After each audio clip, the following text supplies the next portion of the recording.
Hi, my name is Victoria Fisher, and welcome to today's episode of Come Draw from the Well. Today we're going to be continuing our Healthy Beginnings series. Last time I spoke a lot about what was going on in your kitchen and how to start making some changes to improve your health and the health of your family through what you do in your kitchen, through the water that you drink, through the food that you cook, and even the pots and pans that you use. But today we're going to continue into the home and talk about some ways to start to improve your health and the health of your family through making some changes within the house.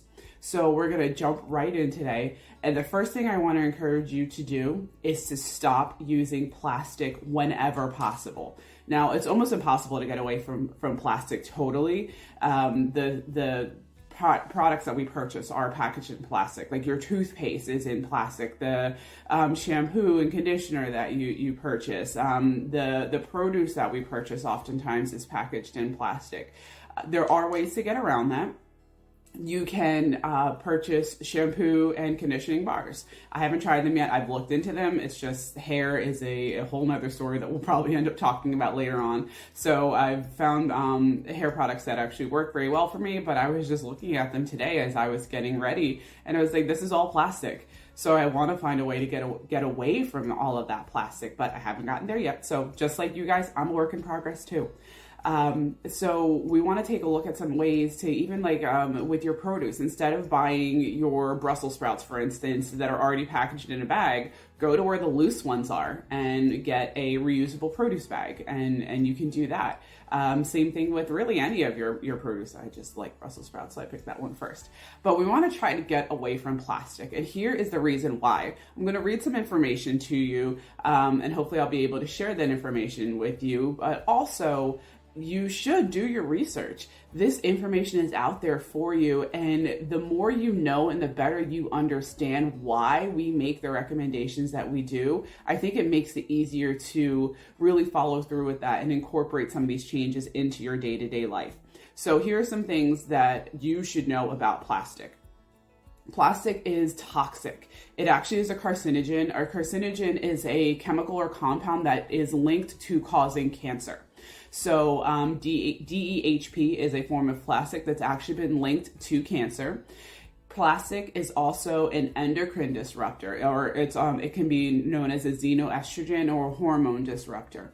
So what that means is when you have plastics, whether they're microplastics, which are being found in the placenta and the umbilical cord of pregnant women, we're finding microplastics in there. They're finding microplastics in our bodies if they're actually looking. So it's something that's really dangerous. But these plastics, like I said, can be endocrine disruptors. So what ends up happening is these plastics, they act like your hormones. So they bind to your hormone receptor sites within your cells, and they look like the hormones, and they fit like a lock and key into those hormone receptor sites, but they don't act like hormones, or they act like super hormones and are very toxic. So hormones are really important for everything. Hormones run our body. And a lot of times when people hear hormones, they think of reproductive hormones, which yes, are disrupted by plastics. But hormones run and regulate our sleep cycle. They regulate our mood. They regulate our energy. They regulate our brain chemistry. They regulate blood sugar regulation and digestion. You name it, hormones control it. And these hormone disruptors, when they're in our bodies, they end up, like I said, taking the space up of our true endogenous hormones, the hormones that our bodies make, and they block proper hormone activity. So this leads to numerous problems within our body, including cancer, which I mentioned. A carcinogen is a cancer-causing agent. These hormone disruptors also can lead to things like asthma. They can lead to birth defects. They can lead to immune system compromise, infertility, endometriosis. These are things that we are seeing like exploding within our client base at the Well of Life Center. When I'm talking with people outside of work, infertility, huge.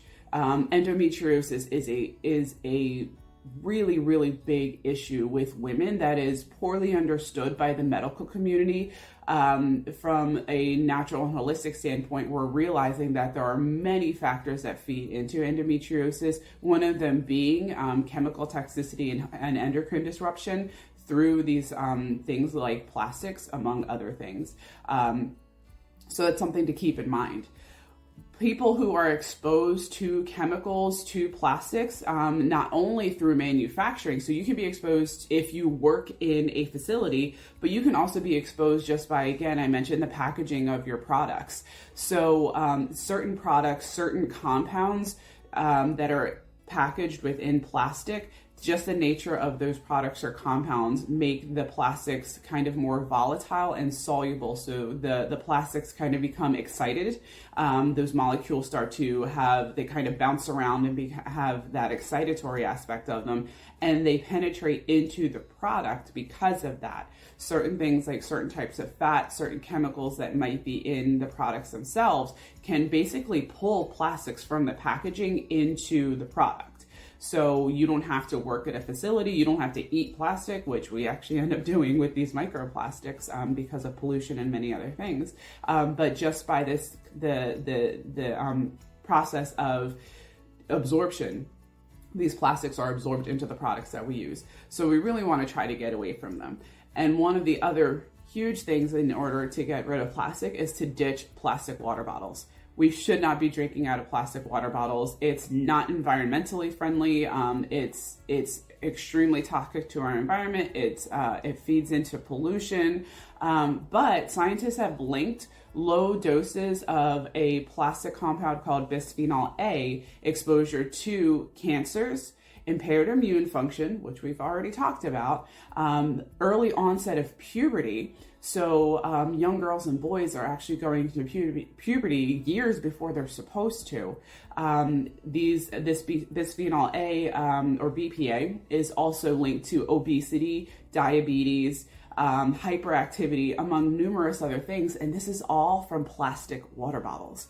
So we really want to get rid of these things. If you are dealing with any of those types of symptoms, because remember, these are actually all symptoms, if you really want to get rid of plastics from your environment, from your workspace, don't store your food in plastic either. I may have mentioned this in the previous episode, but we really should be storing our leftovers and storing food in glass containers and glass jars. That way, we can also use stainless steel as well, like a bento box or things like that. So when we store it in plastic, especially when you store hot food in plastic or you reheat food in plastic, you're making those plastic compounds and chemicals, again, you're making them more volatile. They are more excitatory and they penetrate into our food. So you don't want to make an organic grass-fed steak and have these really fresh vegetables and put it into a plastic container and reheat it in the microwave. You're just canceling out every good thing that was in that meal. So we really want to be mindful of our plastic exposure. So I encourage you to look through your home. If you're using plastic water bottles, I talked a little bit about some different water filtration systems and drinking clean water. So you can look into getting a system like a Berkey filter. That's what I use in my home. And I use the Berkey filter. They have two different types of filters that you can use within it. So because I live in an area that has fluorinated water, I have to use the fluoride filter as well as their standard filters. So that is something that I had done my research on. I knew when I moved to this area that I was going to be exposed to fluoride in my water. So I made sure that not only that we were filtering out everything else that was in the municipal water, but then we were able to filter out the fluoride as well. There are reverse osmosis systems that filter out multiple different things. There are so many different ways to get rid of plastic and use the water that you have access to. I also recommend that you drink out of a glass or stainless steel water bottle. Again, I mentioned that before, that I have my trusty jar here that I drink out of when I'm home. I have a stainless steel water bottle that I travel with, or I use mason jars. That's my go-to. So that is one thing. If you are suffering with immune issues, if you are suffering with endocrine and hormonal issues, obesity, diabetes, those types of things, which the majority of Americans are unfortunately suffering with, plastic is one of the first things that you want to take a look at and eliminating within your lifestyle. So it's spent a good amount of time talking about plastics. Now we're going to move on to your cleaning products. What you clean with really does make a difference. We're, again, as a country, we're used to things smelling clean. And when you can smell the chemicals, you know it's clean. That's what we're programmed to think. Now, when I smell chemicals, I smell toxins. When I smell cleaning chemicals, I smell disease. That's where my brain has been now conditioned to think, because that's actually what's happening. So cleaning products contain many unregulated substances, many things that have, again, been linked to cancer, that have been linked to endocrine disruption. Basically, everything that we talked about with plastic, you can carry that over into your regular standard cleaning products. So I encourage you to move away from things like bleach and ammonia and Fabuloso and Clorox and Lysol and all those things. They are very harsh chemicals that can also cause issues with asthma and allergies, multiple chemical sensitivity, headaches and migraines. All of those things can actually be linked to the cleaning products that we use. Again, just like with everything, I encourage you to do your research, do your homework, do some looking, but be mindful that there is this phenomenon called greenwashing. So greenwashing, I'll read the definition to you. Greenwashing is the process of conveying a false impression or providing misleading information about how a company's products are more environmentally sound. Greenwashing is considered an unsubstantiated claim to deceive consumers into believing that a company's products are environmentally friendly. So basically, companies have kind of gotten on the bandwagon that Americans and consumers want cleaner products. So some of these companies have made things that are natural, that are safer, but have not been certified, that have not been tested. And it's a marketing ploy. They just want to make sure that you're still buying their products. So they market to you to make you think that you're buying something good. A couple of these companies are things like Method and Mrs. Meyer's. They're not clean products. They are marketed as natural. They are marketed as safe, but they're not, unfortunately. There are many other products and companies out there that are clean, that are safe, and you can make your own cleaning products. It is cheap, they're effective, and you are in control of the ingredients. So I actually make my own all-purpose cleaner that I use in my kitchen. I make a disinfectant that, again, I use in my kitchen and on things like doorknobs. I use it in my bathroom. I also will make my own carpet freshener with baking soda and essential oils. Basically, the products that I clean with, I make it with water, vinegar. I will use vodka or a grain alcohol if you have access to it. The higher percentage alcohol products are natural disinfectants. So they naturally kill viruses, bacteria, and parasites. Vinegar and essential oils are great at killing fungus and mold. And when you combine the vinegar, the vodka, or alcohol, and the essential oils, you cover all your bases. You're getting cleaning products that are effective, that are safe, and that actually do the job. So they're effective at cleaning. They're also effective at disinfecting. So I would definitely recommend doing that. I just looked up on like Pinterest or Google or things like that and found some things that I was able to use. In my bathroom, I do use some more natural bathroom cleaner products, just because the bathroom tends to be the place where the most happens in terms of what types of toxins you may be exposed to, but also what type of germs you may be exposed to, and tends to need a bit more cleaning. So I still do use some natural cleaning products in my bathroom as well. But I encourage you to look at the cleaning products that you're using. Get rid of them. Make your own. It's not as difficult as you think it may be, and oftentimes you will save money when you do make your own. Now, there are some brands that are much more sustainable and that have use glass spray bottles and just use either concentrates or tablets or pods or things that you just add water to it. And again, it's more sustainable and is more cost effective. So you can definitely look into those things, but I encourage you to change your cleaning products. And also change the mindset that if you smell chemicals and it smells clean, that it's clean. Oftentimes, some of these cleaners, they just kind of move messes around, or you can't visibly see the dirt, but the germs and the toxins are still there. So you want to make sure that you are using things that are going, again, to clean, but that will also be, that won't be toxic and that will be effective in getting rid of germs. Now, again, I mentioned that we kind of associate a clean smell with the chemicals. When something is truly clean, it doesn't have a smell.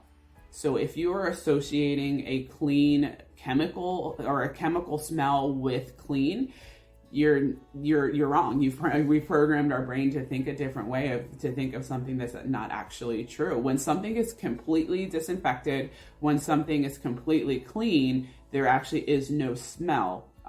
So when your home is clean, when your counters are clean, when things are cleaned properly, there shouldn't be any residual smell from it.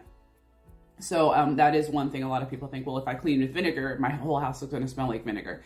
It smells like vinegar initially, but as the vinegar evaporates, it actually neutralizes odors along with it, and there's no residual smell from the vinegar. So I encourage you to use that. Talking about smells, we're going to move on to fragrances in your home. This is a big one. I highly encourage you to remove all scented candles unless they are naturally scented from essential oils.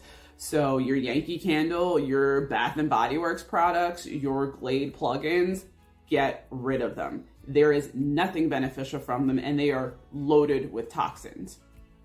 So scented candles, air fresheners, plugins, your Febreze or whatever kind of odor eliminator you're using, I implore you to get rid of them. With the word fragrance, there are actually 3,163 ingredients hidden behind that word. So the word fragrance hides a multitude of sins. There's really, again, very little regulation from certain entities when it comes to the word fragrances.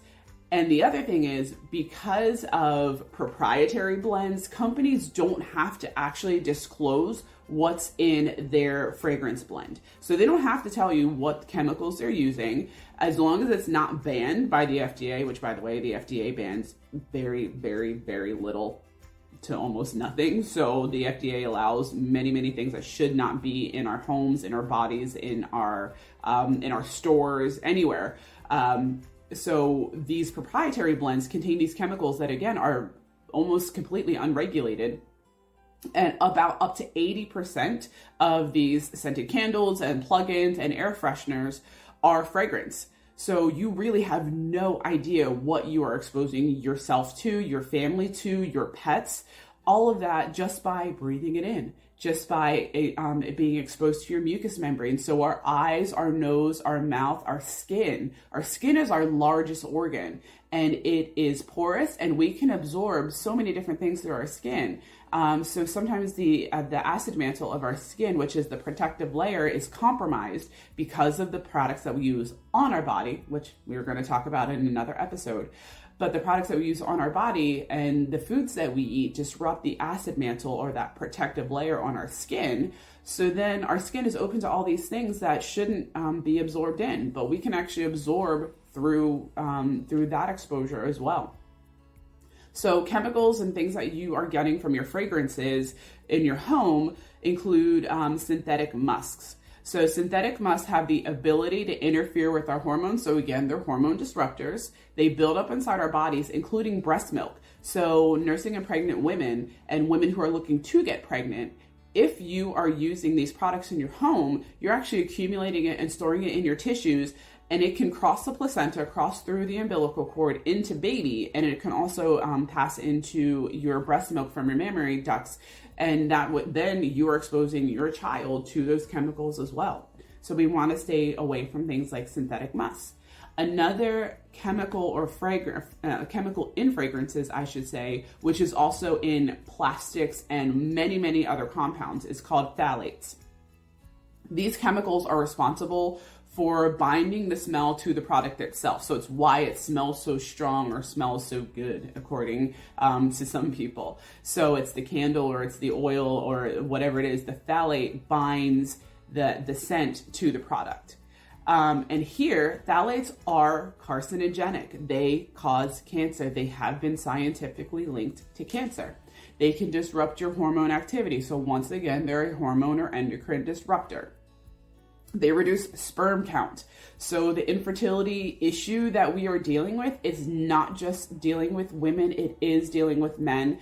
Over the last few decades, men's sperm counts have dropped exponentially. And it is estimated that within the next 20 to 30 years that the average American man's sperm count will be next to zero. So male infertility is also on the rise, and one of the reasons is because of these phthalates.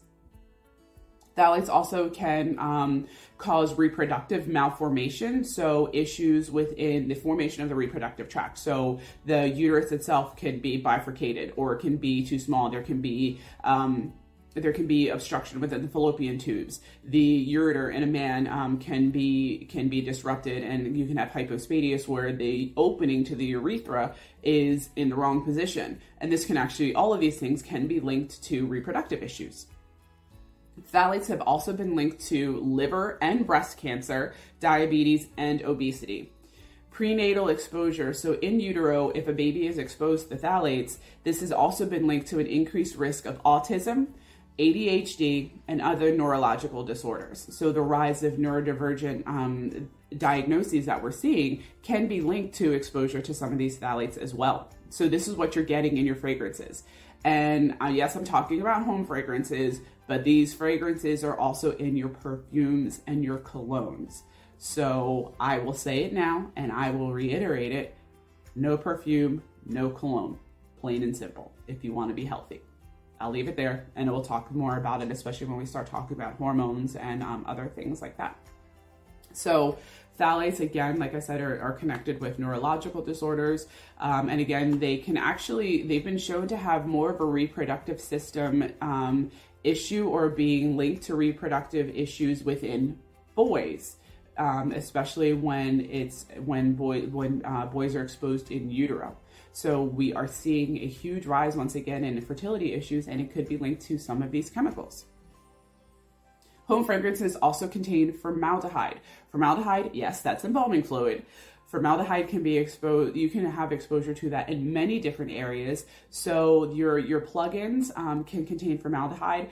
Other things like pressed wood and cabinetry, upholstery, carpeting, flooring, all of those things are actually treated with formaldehyde, and you can have off-gassing of this formaldehyde.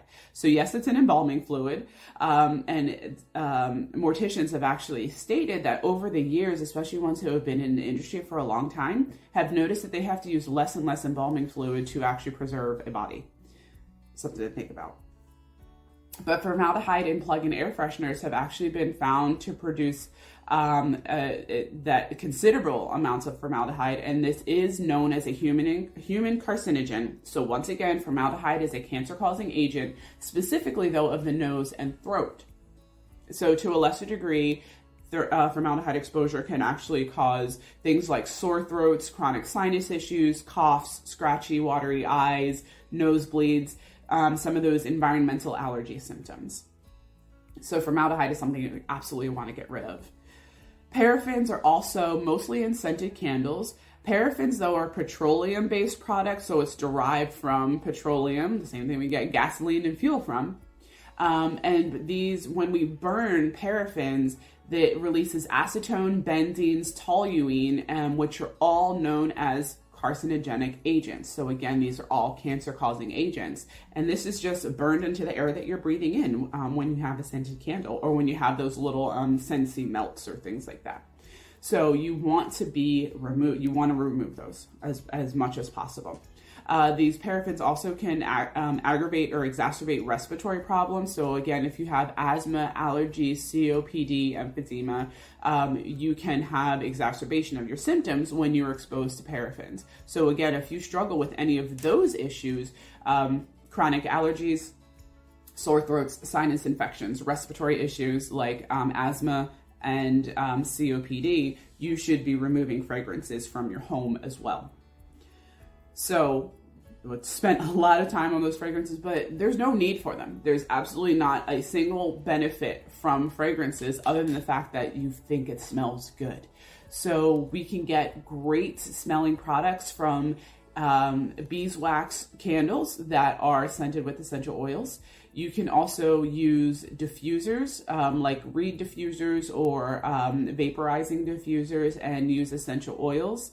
And you can just smell fresh air. Just open your windows, open your doors, get fresh air blowing in, because we're going to talk about that next. That's a good segue. Hey, so we're talking about fresh air next. So your indoor air quality is extremely important to your health, and here is why. So the EPA, the Environmental Protection Agency, has noted that excess moisture, volatile organic compounds, carbon monoxide, and radon are 4 major indoor air pollutants.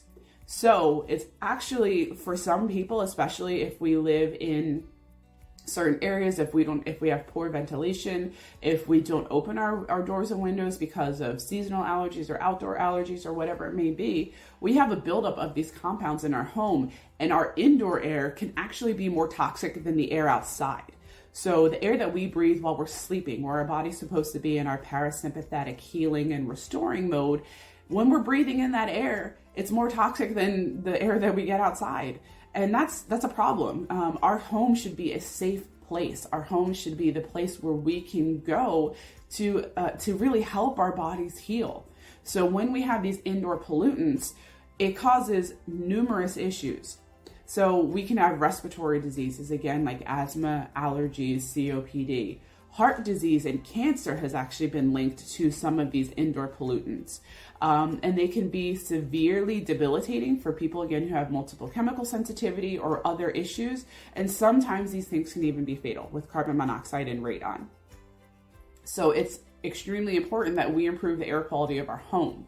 So some things that you may need to be looking at as potential sources of indoor air pollution are fuel burning combustion appliances. So if you have oil-based heat, if you use kerosene, if you use even wood burning stoves and things like that, especially if you're using pre-treated wood or unnatural wood, we want to keep an eye on those things. So fuel burning or combustion appliances are a source of pollution indoors. Tobacco products.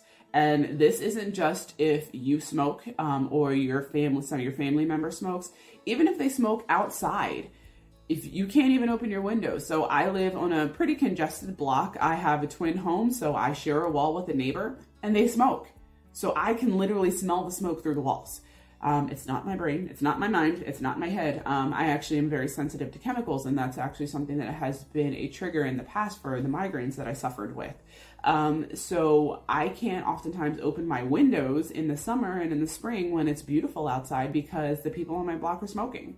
And also that smoke actually permeates through the walls. It's been proven and shown that if you smoke indoors, that smoke penetrates all of your porous surfaces. So drywall is a porous surface.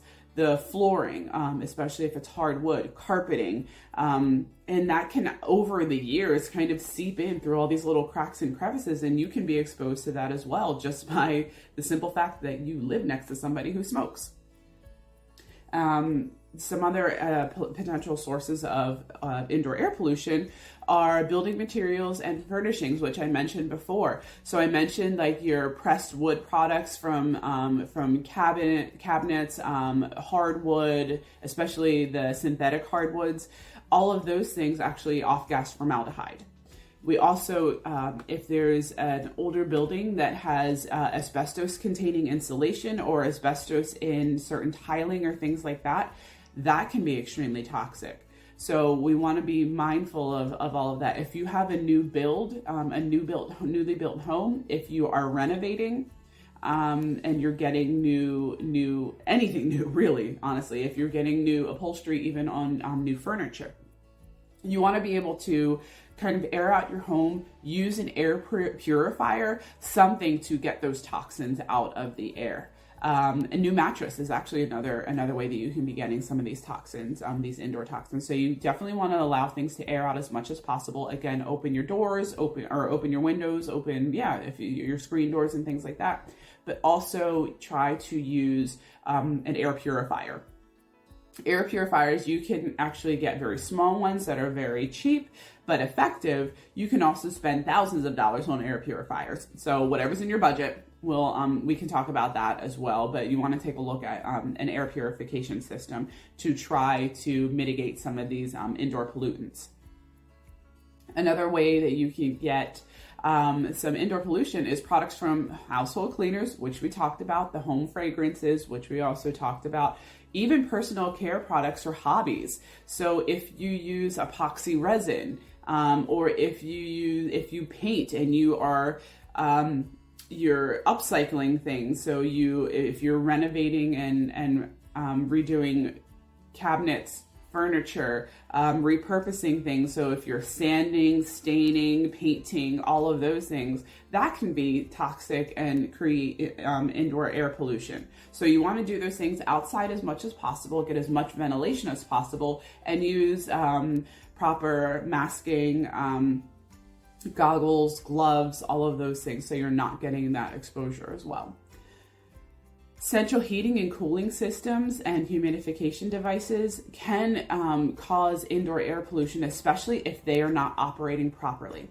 So, for instance, I had to get an air scrubber on my heating and cooling system because there was the possibility of some moisture buildup, and they wanted to mitigate and prevent any mold growth. So I have an ozone air scrubber that's connected to my heating and cooling system. And that actually has made a difference in the air quality in my home. So I would encourage you to look into something like that if you need it. If you have excess moisture, so if you live in a very humid area, in an area that was flooded, if you have a lot of heat generated from certain appliances and certain things within your home that actually can build up moisture. That moisture is a great breeding ground for mold, and mold is basically a silent killer almost. Mold can cause so many different issues that we are, again, from a medical standpoint, they know very little about. From the natural health world, we are finding mold toxicity connected to autoimmune disease, infertility, multiple chemical sensitivity, chronic neurological Lyme symptoms. All of these things, plus many, many more things, are connected to mold exposure. So it's good to have a dehumidifier, air purification system, and proper mold remediation, which is actually very difficult.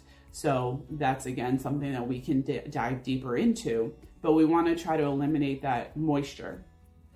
You can also have outdoor sources of indoor pollution. So radon is an outdoor source depending on how the foundation of your home is built or the foundation of a building is built. You can have radon exposure seeping in through the foundation. So that's, again, something that's coming from the outside that can come into your home. This is another thing that I see in many of my clients is that they are exposed to pesticides because of proximity, once again, because of where they live. They're exposed to pesticides if they live near a farm, if they live near somebody who is spraying their lawn outside, if they live in a development and have a homeowners association, or they live in an apartment complex that is treating the pesticides of the whole neighboring area. again, it just blows right in, and we can't do anything about that except for an air purification system. Also, outdoor air pollution can also get into our home, obviously, if we just have our windows open. So that's kind of a catch-22. If you live in a city, for instance, that has a high rate of air pollution, but you also live in an apartment building in a city, you might be exposed to, you have a double whammy there. So you have the outdoor exposure that can get in, and then you have everything that's inside. So if that's the case for you, I highly recommend that once again, you look into a good quality air purification system, or air purifier that's going to help to mitigate some of that. Because we can't live in a bubble. This is what I tell all of my clients, that we can't live in a bubble. We're always going to be exposed to something. We have to control what we can control and change what we can control. So if you have access to changing some of these things or all of these things, you should implement every single possibility within that. But we can't live in a bubble, so we're going to be exposed somewhere along the way. So it's just something to keep in mind. So another way that you can actually help to purify your indoor air is to get some houseplants. For some reason, on this most recent birthday that I had, I'll tell you guys whatever. I just turned 40, and all of a sudden I have like 12 houseplants. I don't know how that happened. I literally went from 0 to 12 within a very short period of time. But I was very purposeful in the houseplants that I got because of the research that I was doing. So I can share this with you, but also I'll just run it down real quick as to the list of indoor plants and what you can get and why they're beneficial. So first, actually, we'll talk about why they're beneficial. So houseplants can reduce irritation to eyes, ears, nose, and throat because of their natural filtration properties. They can prevent or ease coughing and congestion. They can lower your stress levels. They boost your attention capacity. They reduce levels of carbon dioxide because plants, through photosynthesis, bring in sunlight, bring in CO2, break it down into oxygen, and they release oxygen into the air. Indoor plants can also increase the levels of humidity without using a humidifier because, again, with too much humidity, we have the potential for mold growth. So we can naturally increase the humidity if you live in a dry area just by having houseplants. Houseplants can also actually reduce EMFs. EMFs, we are going to definitely have probably multiple episodes talking about EMFs, but that will come later, but we will be talking about that. So again, I'm just going to run down a quick list of some of the top houseplants that you can have. Just be mindful that some of these may be toxic to pets or children if they're consumed. So just make sure you either have them in an area where they can't be reached, or you don't use them, or you know that you've trained your pets well and children well that they won't eat them. So Gerber daisy, bamboo palm, English ivy, dragon plant, snake plant, peace lily, spider plant, mass cane, rubber tree, lemon button fern, pothos, philodendron, parlor palm, aloe vera, broad lady palm, Fittonia, ficus, and flamingo lily. These are all air purifying plants. So have at it, go for it, get all of these plants. Plants are a natural way, again, to really purify the air of your home. And again, I read off some of those other benefits where you're gonna reduce EMFs, you're gonna improve the humidification within your home, you're gonna reduce the levels of carbon dioxide, help to even lower your stress levels. So getting some plants is a great way to actually help your health. So I recommend that you do that. As I mentioned before, we can't live in a bubble. We can't do everything to counteract the toxins that we're exposed to and the trouble that our bodies are up against on a day-to-day basis. But change what you can control, support your body in a way that you will become more apt to handle and endure the stressors placed on your body and in your body. So that's what we want to do, is get our bodies as healthy as possible so that when we do come up against some of these things, we are better equipped to handle them. But we can't handle toxins if we're constantly being exposed to toxins. So take these steps, get rid of your air fresheners and plugins and scented candles, get rid of plastic, get rid of those toxic cleaning products, and get some houseplants. And those are easy, I believe, simple ways that you can start getting healthier right away. So hopefully these are helpful tips for you. If you have questions, please reach out. If you want more information, I will be sharing some of the resources for the research that I did. So we'll be sharing that with you.